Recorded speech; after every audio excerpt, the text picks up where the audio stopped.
Alors ça fait 5 ans que je fais des visites humoristico-instructives du centre-ville de La Ciotat. J'ai commencé avec mon ami Gilles Butin, ancien chanteur d'opéra, aventurier. Et puis après j'ai dû poursuivre seul. Et je me suis rendu compte qu'une visite ne me suffisait pas, puisque il y avait pas mal de Ciotadins qui avaient fait la visite.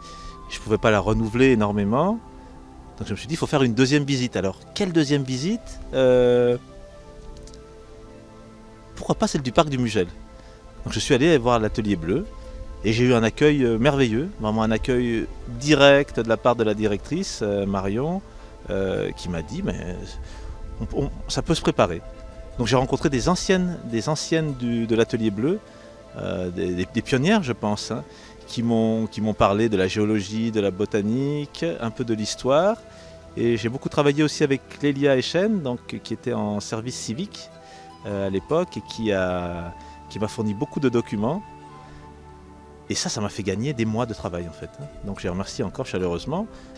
Au départ, il y a des choses à dire par rapport au circuit du parc. Et puis au bout d'un moment, il y a des gens qui arrivent dans la visite et qui disent « Mais ici, tu sais, ici, nous on a étudié la comptabilité ici. » Ah bon, d'accord. Donc ici, il y avait la comptabilité. Alors je note. Donc ça commence à s'enrichir grâce aux gens.